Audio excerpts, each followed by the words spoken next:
Welcome back to the Urban Monk Podcast. Dr. Pedram Shojai here with an old friend, Dr. Steven Gundry. He has been prolific. He is doing a lot of really excellent, innovative work in where we fall apart with our food and our gut lining. He is one of the pioneers, heart surgeon who said, hey, wait a minute, why am I seeing the same stuff over and over again? Started asking the important questions and then broke ranks in a lot of ways because he's like, look, I don't need to be doing these surgeries. It's how these people are eating. So when someone in that position does that, which is a potentially career destroying move, it's because they're doing it on moral principle.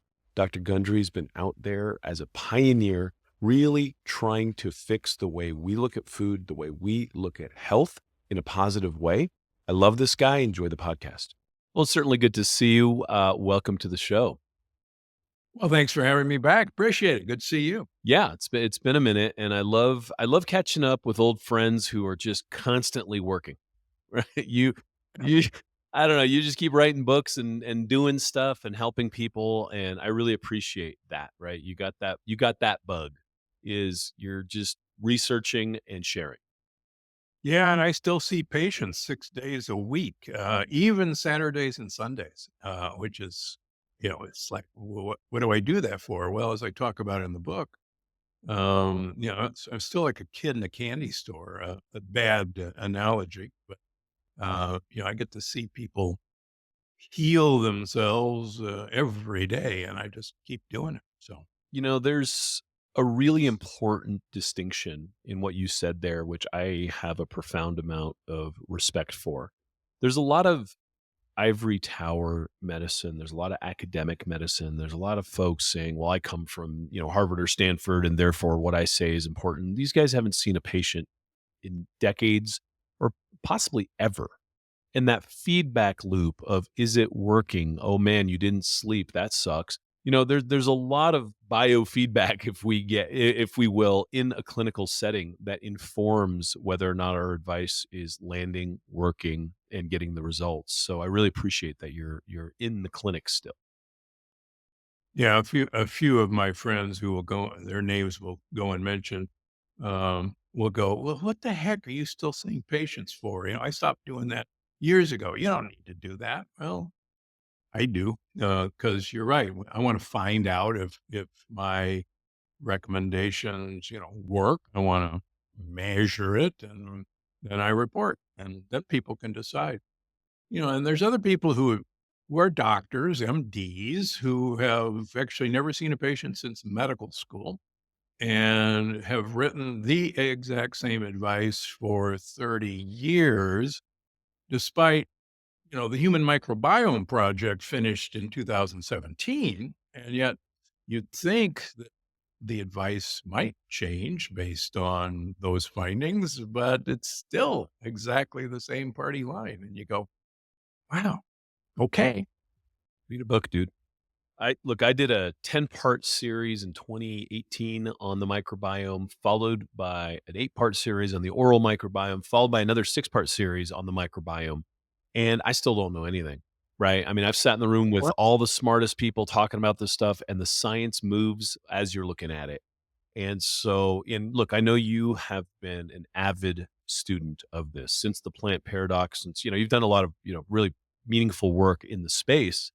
And now you're writing about the microbiome. And I can tell my listeners right now that if someone takes the time to write a book, it's because it's something now worth saying. You're not saying, "Oh, me too," right? You're bringing more, you're adding to the conversation.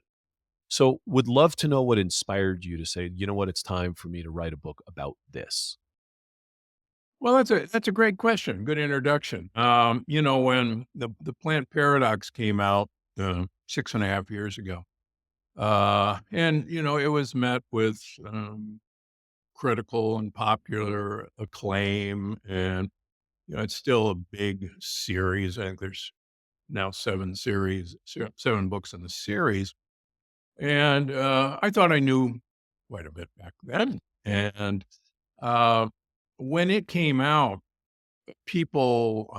about 80% of my practice now is autoimmune disease patients. And we now have sophisticated ways of looking at leaky gut. We can measure it. It's not pseudoscience. Thanks to Alessio Fasano, who's now at Harvard, we know the mechanisms. We know how it happens. And so about 90% of people who actually read and followed my book would, I hate to use the word, go into remission or cure themselves, just like Hippocrates had predicted. But about 10% of people did better, but they still weren't all the way. And I published papers of my patients. 94% of people with a measurable autoimmune disease, biomarkers of autoimmune disease, go into remission in 9 months to a year following this program. Uh, Biologic remission on no drugs. And that's pretty good. But there were a few that didn't. And so I started saying, okay, what am I missing? What should have changed based on what I recommended? And we've got better and better tests looking at the interaction of what's going on in the microbiome. We used to think there were good guys and then there were bad guys. And the bad guys were bad and you didn't want the bad guys. And I'm remembering that a few years ago it was thought that wolves in Yellowstone Park were bad guys and we should get rid of them. And we did. And lo and behold, without that apex predator, the elk overgrew and they all ate all the saplings. And then the beavers didn't have anything to build beaver dams with. And then there weren't any fish, et cetera, et cetera. And the whole ecosystem put the wolves back into Yellowstone. Lo and behold, the bad guys were serving a purpose. So one of the things that I've learned through the years is that bad guys in this gut ecosystem actually serve a very useful purpose. And that as long as this ecosystem is balanced, and we certainly have an imbalanced ecosystem, which is about the book, they get out of control, or if you try to eradicate them, and we might wander into SIBO just for fun, but if you try to eradicate what you assume is bad guys, you may end up being a whole lot worse off than you thought. And so I don't try to get rid of bad guys anymore. I really don't care about them. I want to give the good guys the leg up and everything will balance out. So gut check, there's a chapter called The Plant Paradox 2.0. I think it's the last chapter before the food. And it's what I learned. And it's fairly, I think, remarkable what I've been able to learn since then. And people won't necessarily like to hear what I've learned, but those were the missing pieces from the plant paradox. So that's why I wrote the book. Let's go into the history of the microbiome. I mean, microbiome 1.0 was amoxicillin and go, right? We would just napalm the bad players, as you alluded to, and, move on.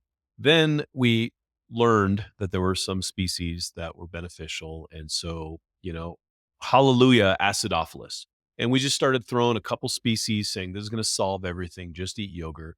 And Marty Blazer, there's a lot of people that have contributed to this work, over the Yeah. decades, but then it became about diversity. Then it became about what kind of rainforest are you cultivating? And how many plants and vegetables and all of the microbiome advice that has shifted has become kind of an inconvenient truth because now I got to think about what I eat. Right? And there's no pill for it. So let's go through that journey of the rainforest, if you will, and what you've learned with your kind of plant paradox 1.0 learnings, especially that 10% that weren't getting better, and how we have to now nudge into this 2.0.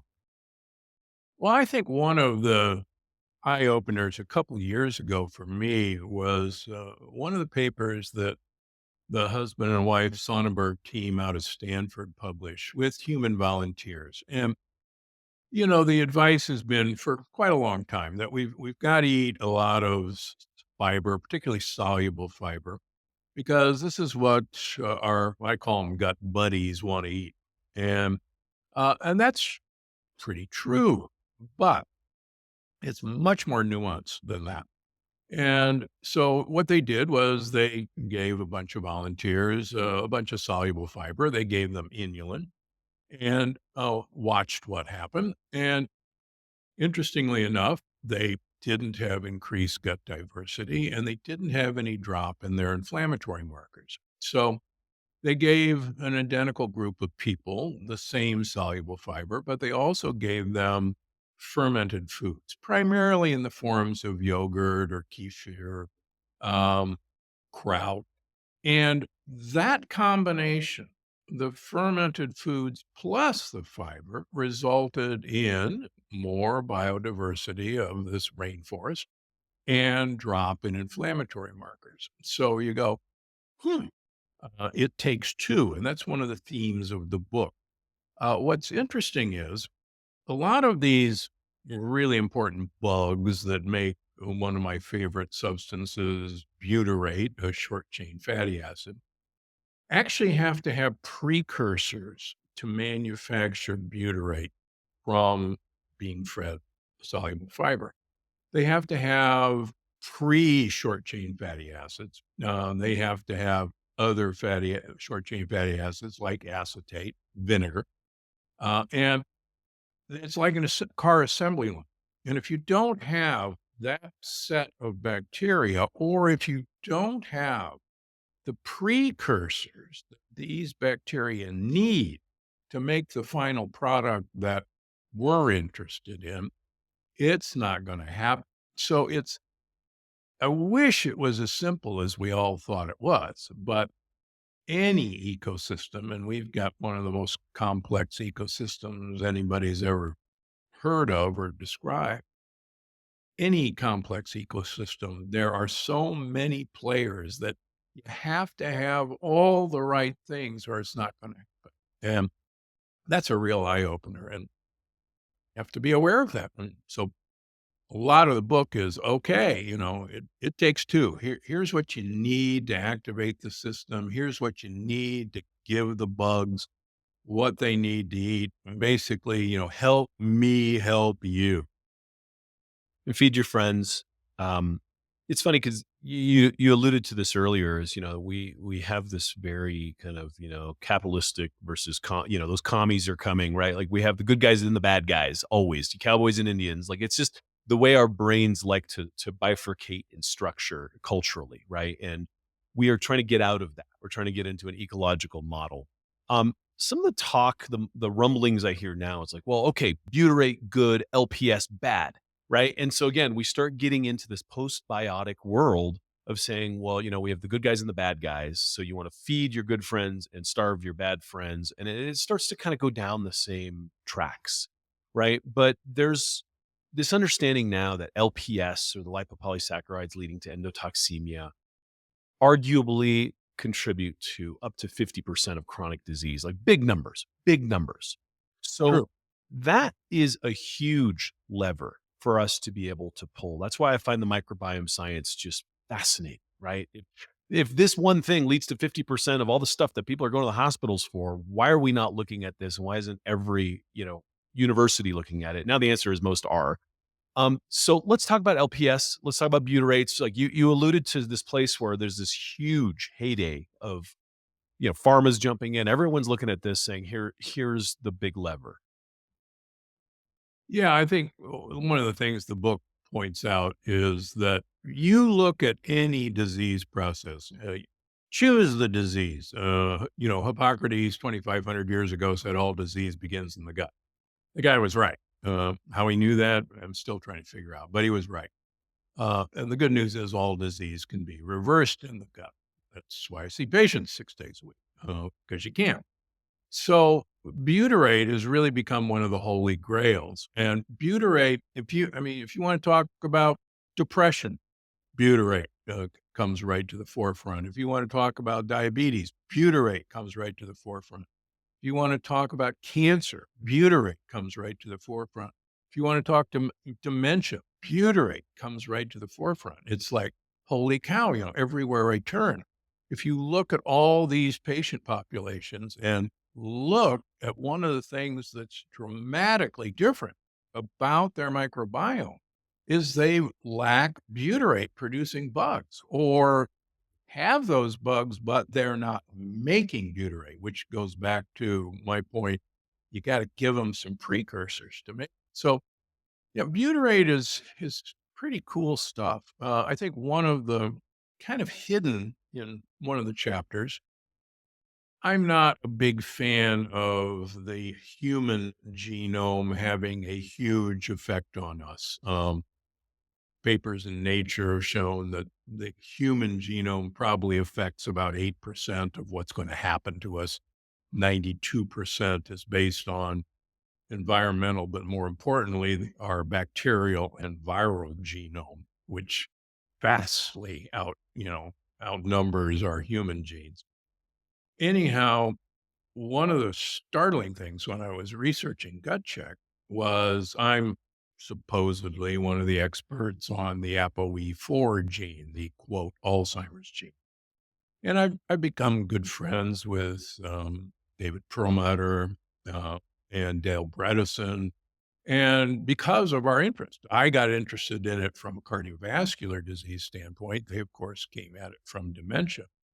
And the interesting thing is, we've through the years wanted to control the bad things we knew about that mutation in terms of cholesterol levels, in terms of inflammation in the brain. But only recently was there this discovery that the ApoE4 genotype, which about 25 to 30% of people carry, so it's not insignificant, changes gut microbiome into a microbiome that doesn't make much butyrate. And now you go, son of a gun, there's a missing link. There's a smoking gun.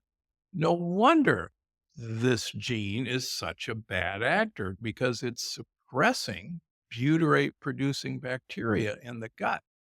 And so, for instance, now all of my patients with the ApoE4 gene, I put them on bugs, probiotics that will facilitate populating butyrate producing bugs. So to me, that was maybe a real eye opener. That's big. And what do you feed these bugs? I mean, there's the prebiotics, there's the precursors. I mean, I don't want to go too deep into it, but the the the shift that happened between saying I'm just going to take a probiotic and then I'm going to take the things to feed my friends. I think a lot of the audience still hasn't let that sink in yet, right? We want the butyrates, so what do we got to get into the bugs to get the butyrates to happen? Yeah. Yeah, I think one of the things, and I should have thought about it yesterday, I was actually reading my audio book of Gut Check. And I said, what I'm saying in this book, among other things, is that there is a message in the bottle. And what I mean by that is that one of the chapters is dead men tell no tales, but dead bacteria do. And one of the things that's interesting, fermented foods, which I spend a lot of time on, most of the time, the fermented foods we eat, uh, we think of them as, oh, they contain probiotics, they contain friendly bacteria. Well, in fact, most of them don't have any living bacteria. And if they did, most of those bacteria will be killed off by stomach acid if you're not taking stomach acid reducing drugs, but that's another story. And so, what's fascinating is that dead bacteria carry important information. And the products that these bacteria made while they're fermenting, which are called postbiotics, are information carriers and precursors for what our butyrate producing bugs need. And I just, finished taking my dogs for their morning walk, and we have one female and three male dogs, two rescues. And The male dogs, of course, are sniffing and marking things, and I can't smell what they're sniffing, but they are clearly getting important information. I mean, a lot of important information, and they are clearly leaving information. And what's really a revelation is that these bacteria cell walls carry information, and that information is read by other bacteria. They literally read that barcode. It's the same way with LPSs, lipopolysaccharides. I don't swear, but I can't resist calling them little pieces of shit because that's what they are. We read the cell wall of these dead bacteria as living, as as a bacteria that's loose in us, and that's what our immune system goes crazy about. Well, it's the same thing. All of these dead bugs educate our gut, educate our immune system. One of the examples I use, which is fascinating, I'm a big fan of this keystone species, Akkermansia mucinophila, mucus-loving Akkermansia. And there's good papers showing that swallowing this bug in the right way does some great things. Makes butyrate producing bugs appear, makes more mucus in your gut, blah, blah, blah. But there are excellent papers that show swallowing dead Akkermansia also does much of the same thing, slightly different. But so it's dead bacteria that carry important information. I think we've been missing that from cultures that have used fermentation as really one of the major preservation systems of all time. Now, we forget there was no refrigeration up until really modern time. And we forget that most cultures detoxified the lectins in the foods that they were going to eat by fermenting them, letting bacteria take care of these nasty compounds. So it left information. Uh, and it's that information. It's a message in a bottle. I tell my patients, look, vinegar is a message in a bottle to your microbiome. Uh, Kefir is a message in a bottle. A glass of red wine is a message in a bottle. And olive oil carries messages in that bottle. I think the more we approach it that way, it gives you more reason to use this stuff.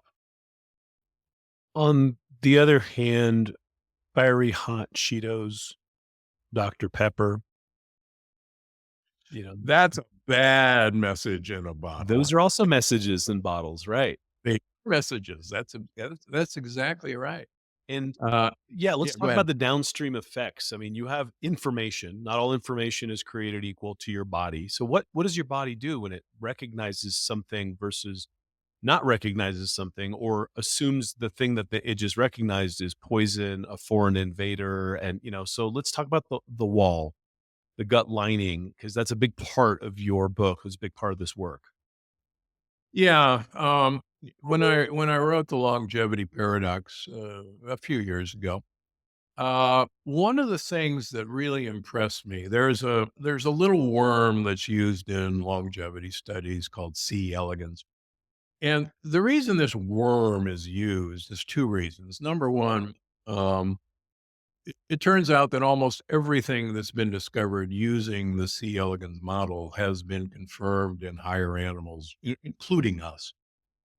Number two, C. elegans, even though it's a little bitty tiny worm, has a gut and it has a single cell gut wall, just like we do.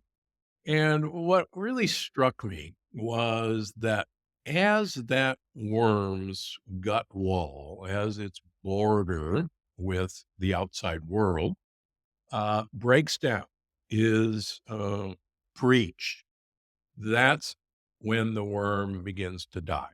As long as that gut wall is intact, that worm lives.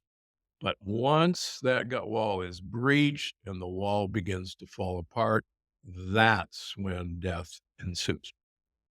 And that had a really profound effect on me, particularly after Hippocrates said all disease begins in the gut, that perhaps we were missing the point that we've got to do our utmost to make that wall basically impermeable to things that are going to come across. And if things come across, we've got to repair it as rapidly as possible. And a lot of the book is look, you protect your gut wall, and guess what?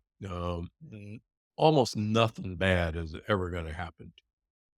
And, studies of these super centenarians show that, in fact, they've got a microbiome that is dedicated to protecting their host, their home, us, from harm. They eat xenobiotics. What are xenobiotics? Well, the things we were talking off camera, plastics and all those xenoestrogens and all of these environmental factors, they eat them. They actively eat them.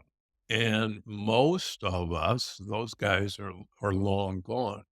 So the protection that would have normally gone into protecting our gut wall, like I talk in the book, we've we've wiped out uh, we've wiped out the front four of our offensive line, and we've got water boys, manning the front line, and no wonder the quarterback's getting Love that.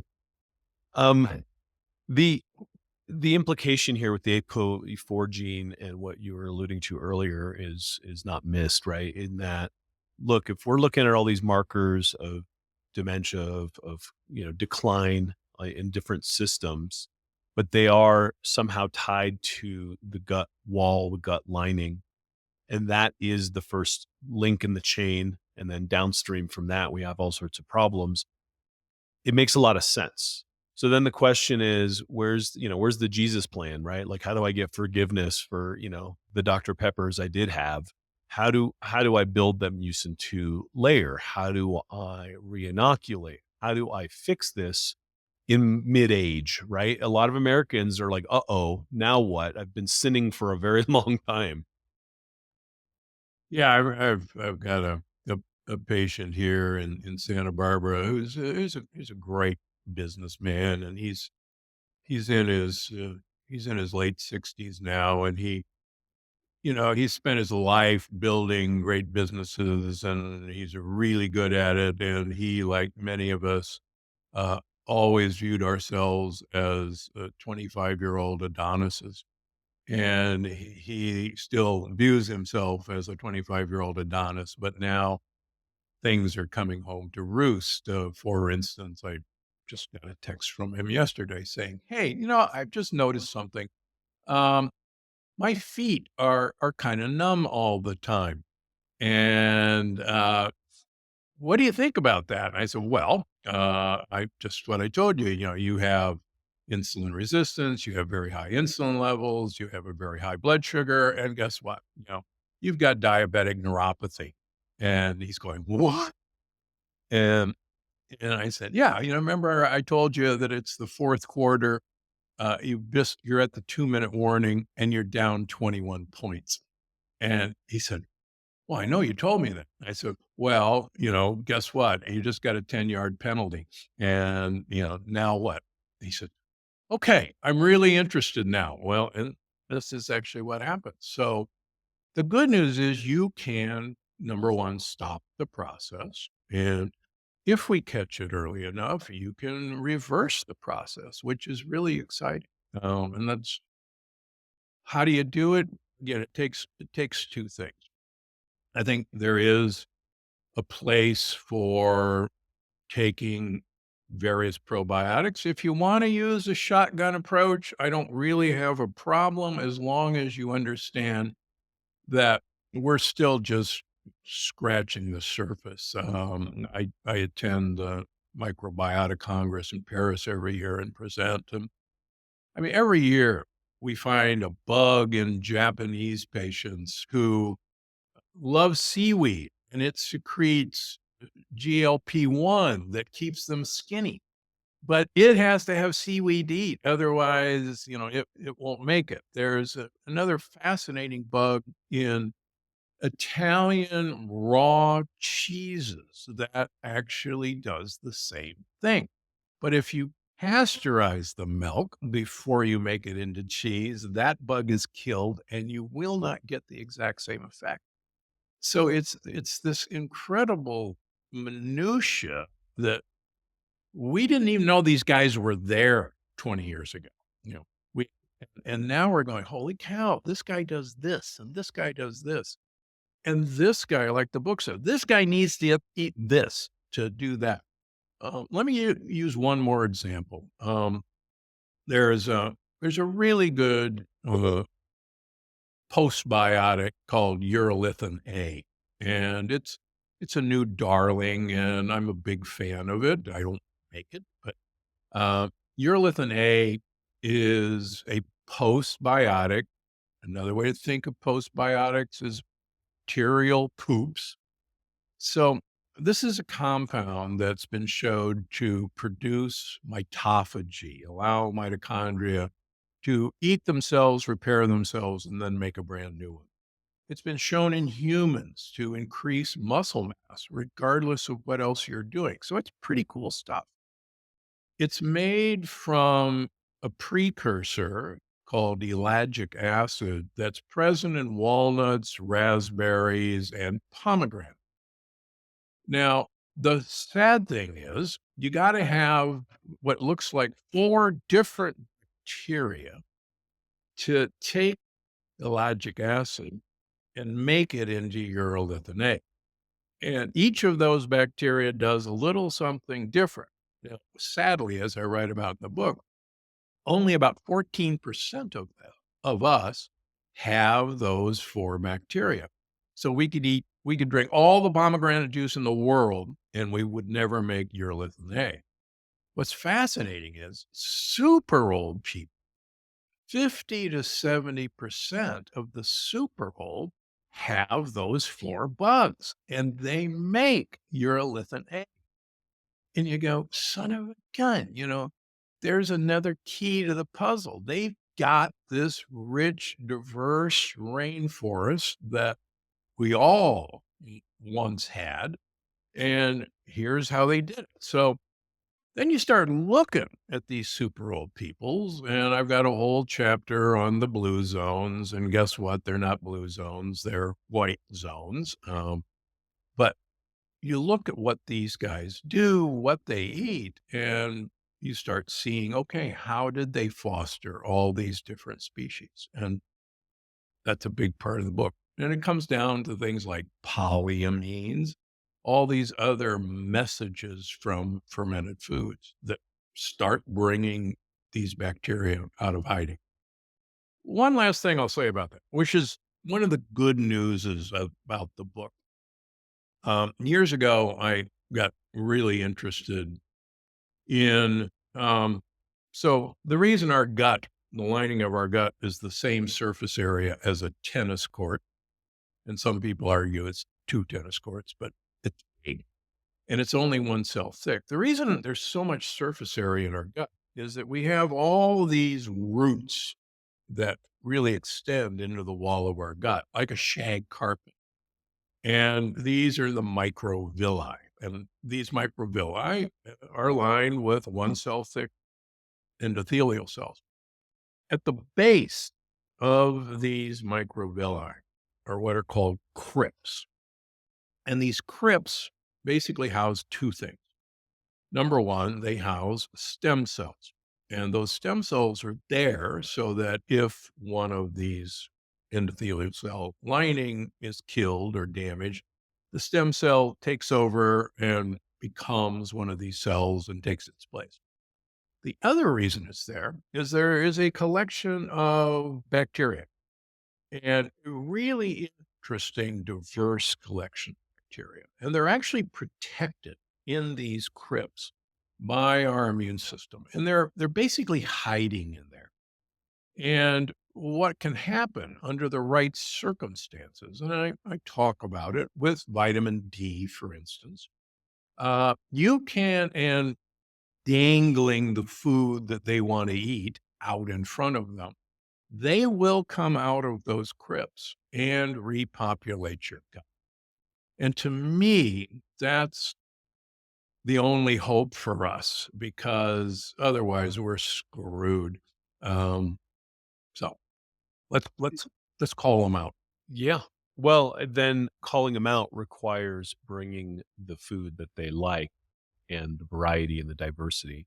It's funny, you think about, pharma looking at this says, okay, great.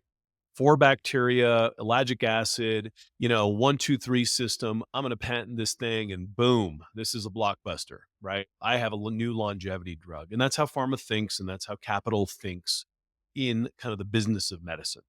Not Yeah. necessarily wrong, but not holistic, right? Like it's mechanistic. It will try to solve a problem, scratch an itch, and really target down. What you're saying is the rainforest ecological model is very different, right? Like the wolves, don't replace the elk. The wolves coexist with the elk, Right. and so obviously eating a lot of plants, obviously having the variety is a big part of your thesis, right? Um, when we start doing that, and you talk a lot about, and I'd rather people read the book. There's too much detail here, but you talk about leaky gut, leaky brain, leaky gut, leaky hormones, all sorts of downstream issues that come as these LPS crossover and as we have, the fallout of this. But the flip side in healing that gut lining with the variety and the ferments and all that, how quickly do you see people's health turning around, whether it's the inflammatory markers, whether it's, just symptom surveys? Like, what do you see? How quickly do you see it? Because, Americans love a quick fix. Lifestyle isn't a quick fix conversation, but it is the conversation. So how do we have it and get people to trust that it's going to work for them? Sure. Uh, when I started doing this over 20 years ago, I was a bit naive and I really thought you could seal leaky gut in a couple of weeks. Um, you can't, number one. Uh, we do, we do these leaky gut tests and they're blood tests, every 3 months on people. And most people we see well, all people, we see a demonstrable difference in 3 months.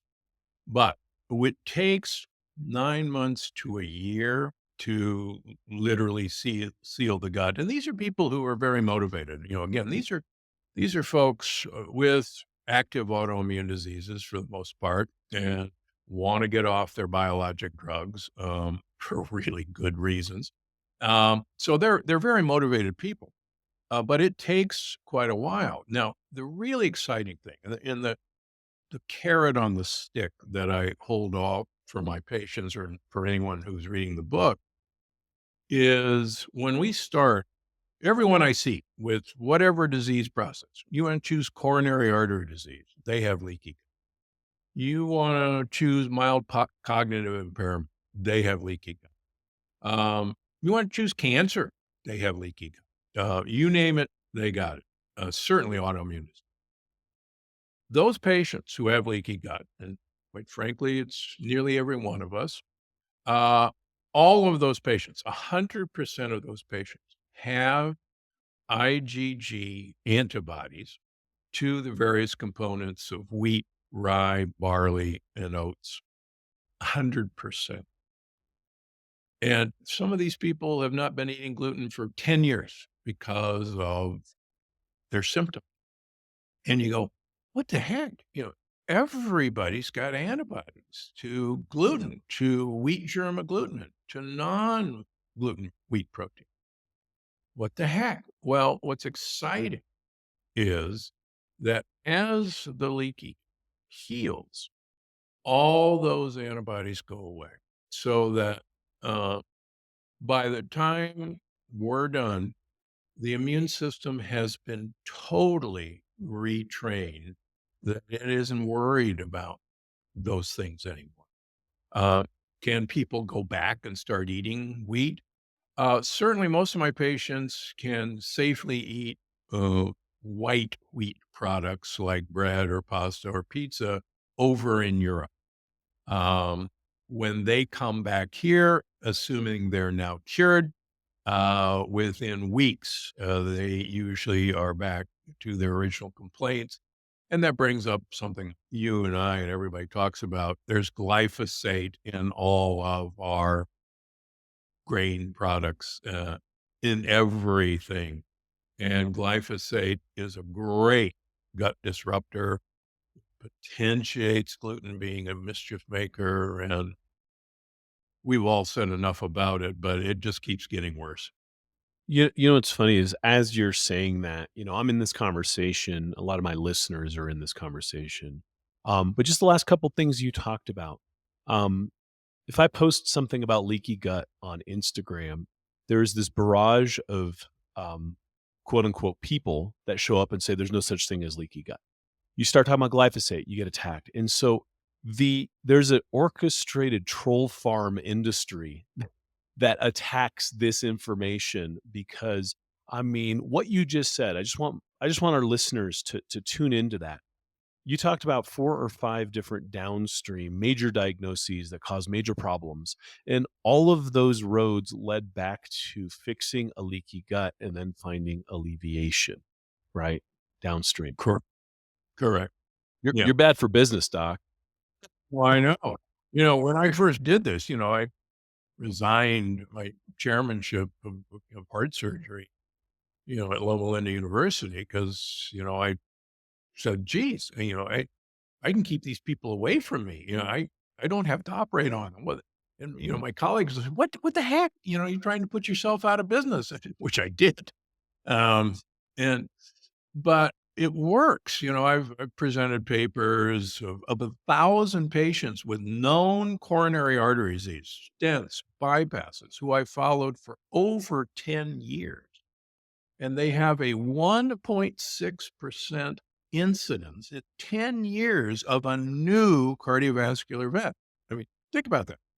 Uh, 1.6%. Now, if you look at maximal medical therapy, within 3 to 5 years, 20% of people will have a new event with maximal statin drugs, maximal blood pressure medication, and a low fat diet.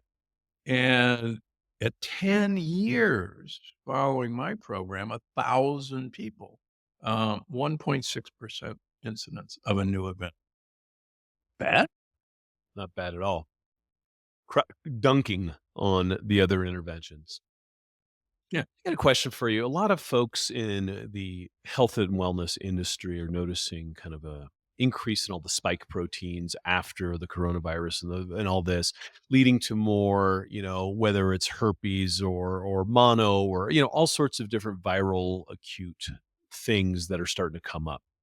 How much does the gut lining, in your assessment, have to do with this? How much can, if we were to adjust the leaky gut and the parameters around that wall, do you see those types of symptoms start to subside as well?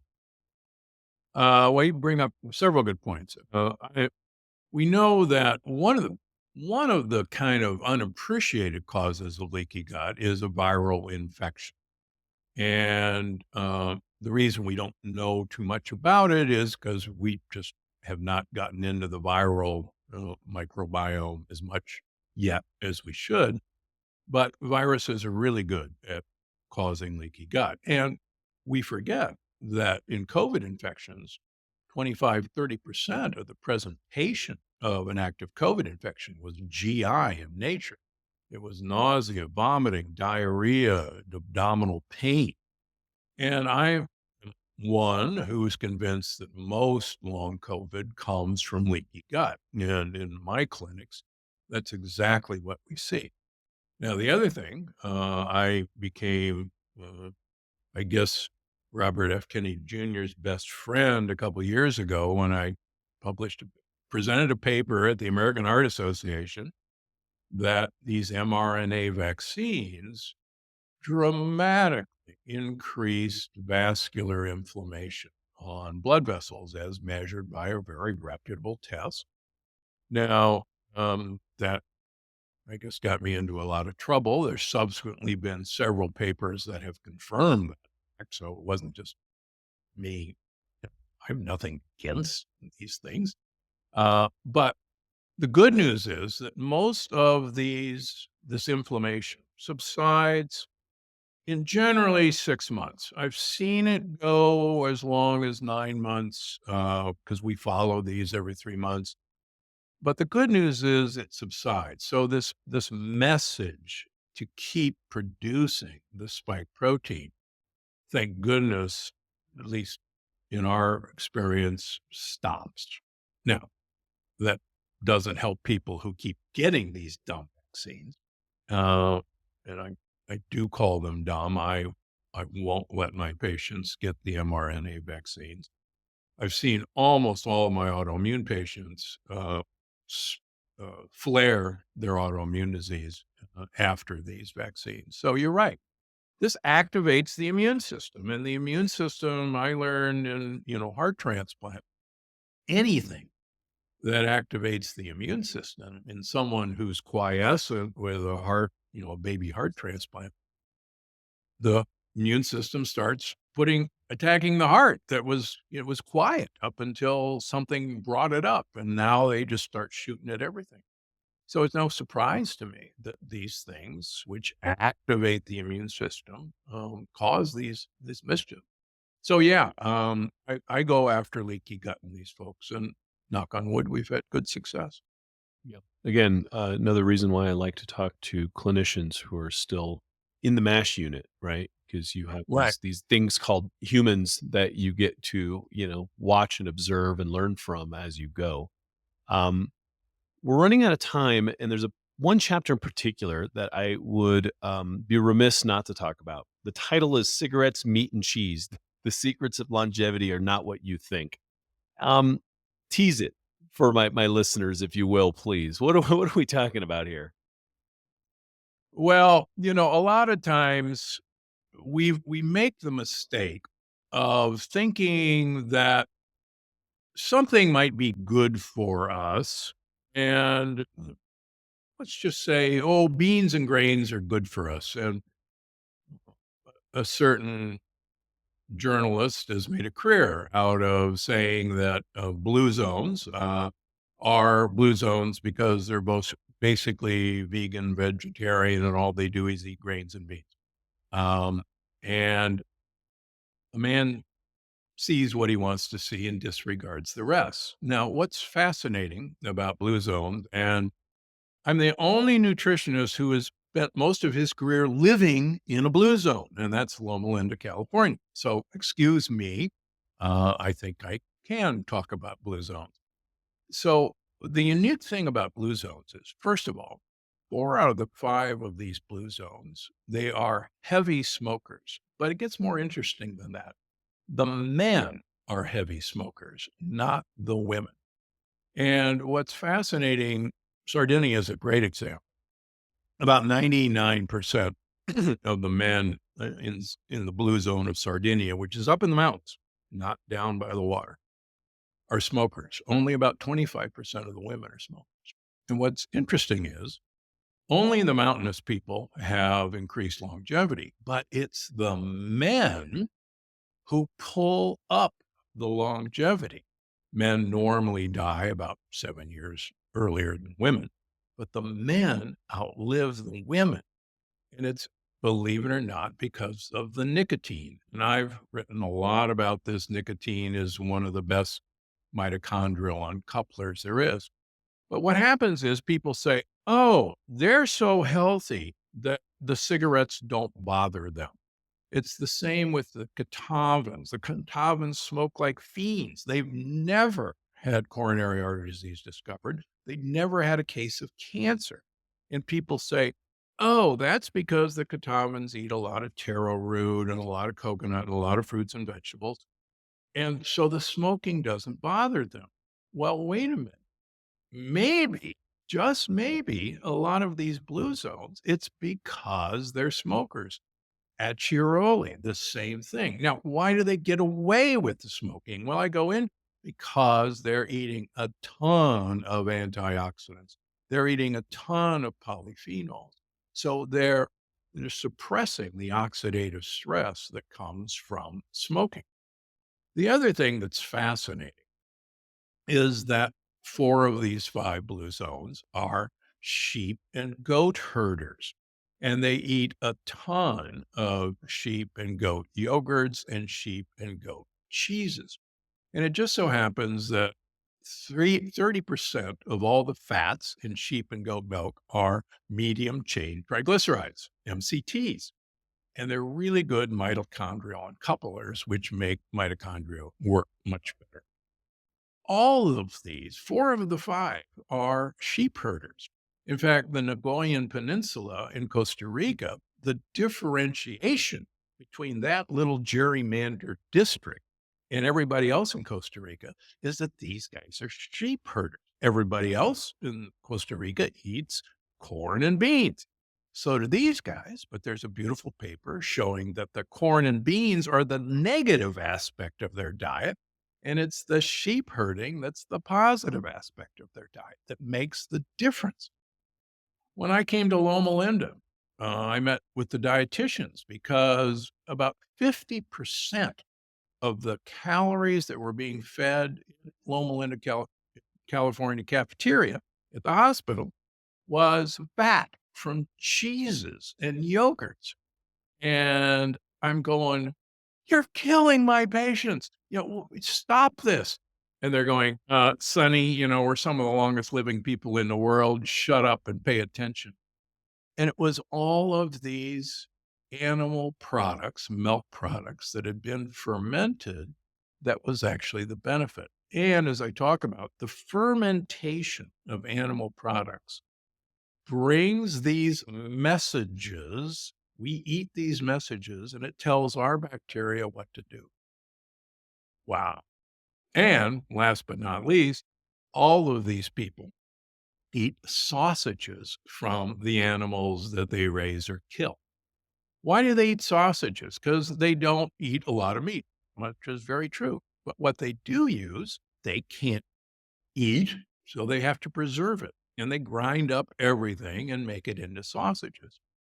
And one of the fascinating things I learned was sausage making eats up this really nasty sugar molecule in beef, lamb, and pork called new 5-GC. And we probably don't have time to talk about it, but it eats it. And so it's harmless to us.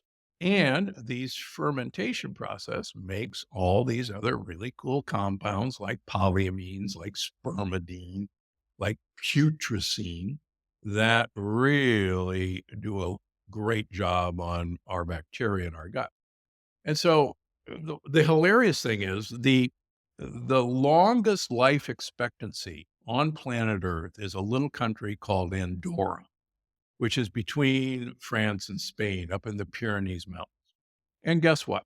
These people, their life expectancy is 90 years, men and female. They have 2 things in their diet. They're sheep herders, and they also eat sausages every day. And so they subsist on sheep yogurt, sheep cheeses, and sausages, and they're the longest living people in the world. Oh, by the way, they smoke. Take that, health industry. Um, fascinating, fascinating, Now, fascinating. don't go smoke. Mm, That is not the message, no. but we're missing the message that nicotine is a really potent mitochondrial coupler. Nicotine is one of the best ways anyone ever discovered of being skinny, and that's another subject. And one of the little things that's buried in there, just as a fun thing, is tobacco is a nightshade family, and all nightshades have nicotine in them. So nightshades are in tomatoes, they're in peppers, they're in potatoes, they're in eggplant. By the way, they're in goji berries, and they're in tobacco. And isn't it interesting that these compounds are all from North and South America? These compounds were not used by any of us until 500 years ago. And yet these compounds have taken over the world in terms of things we prefer to eat. So is it the flavors we're getting from these compounds, or are we getting the nicotine from these compounds? And that's the hit we're looking for. And as I talk about in the book, I report, you decide. Real quick, mitochondrial uncoupling. Can't leave that open loop there. What is that? Why is that important? And obviously, if nicotine is doing it, there's a positive attribute according to how you're saying it. Why do we need to uncouple mitochondria? So I've spent the last two previous books talking about this, and I wish somebody had called it something different. Uncoupling, nowadays we think of ending a marriage or a long-term relationship, but uncoupling is a way, it's a protective mechanism that's built into the inner membranes of mitochondria that make ATP. And normally we should couple a proton and an oxygen molecule to make adenosine triphosphate. And I talk a lot about it in this book, the mechanism, and break it down into the hottest club in the town called the Mito Club. And it gets hot in the Mito Club, and making ATP is really hard work and very damaging to mitochondria. And there ought to be pop-off valves in this pressure cooker where protons can escape being coupled with mitochondria to blow off steam. And it turns out in 1978, it was discovered that there are uncoupling proteins that basically open up emergency exits in mitochondria to blow off steam. And it's called mitochondrial uncoupling. And it turns out we do it every day of our lives. Interestingly enough, 30% of all the calories that enter into the electron transport chain are never coupled with oxygen. They are uncoupled and wasted. And in the process, they generate heat. And we hear a lot about thermogenic compounds. Turns out thermogenic compounds uncouple brown fat mitochondria. And the more brown fat you have, the healthier you are. And the more uncoupled mitochondria you have, the longer you live and live well. Again, I wish there was a better term for it. Just say it's a pop off valve in a pressure cooker. And there's been some really good work looking at super old people, and they just so happen to have the most uncoupled mitochondria. And getting back to the final point, the more you uncouple mitochondria in the lining of your intestine, the healthier that wall becomes. And the book is, okay, you want to uncouple your mitochondria. Here's the tricks. And oh, by the way, butyrate happens to be a mitochondrial uncoupler. So it comes full circle. I love it. I love it. The book is called Gut Check. Depending on when you're listening to this, get it anywhere books are sold. Big fan of your work, Doc. Really excited to share it with my audience and invite you to keep at it, man. You're doing great work out there, and I just love the way that you dig stuff up. So big fan of how you're doing it. Well, thanks very much. And I'll give you a teaser for the next book I'm working on. Um, The Dose Makes the Poison, which is famous. It turns out that the dose of LPSs makes the poison. And a little LPS may be actually really good for us. We'll leave it at Oh, I love that. I love that. Um, you are sorry, I had something beep. Edit team will cut that out. Um, okay. Dr. Steve Gundry, always a pleasure. Looking forward to seeing you again. Can't wait for the next book. I certainly hope you enjoyed that as much as I did. Please subscribe to the channel. I am back and fully in swing using my microphone, using my Rolodex to bring you the most credible, relevant people in the industry. The podcast will also be here on YouTube. So if YouTube's where you like to hang out, give me a subscribe, give me a comment, let me know what you think about this, and I'll see you in the next one.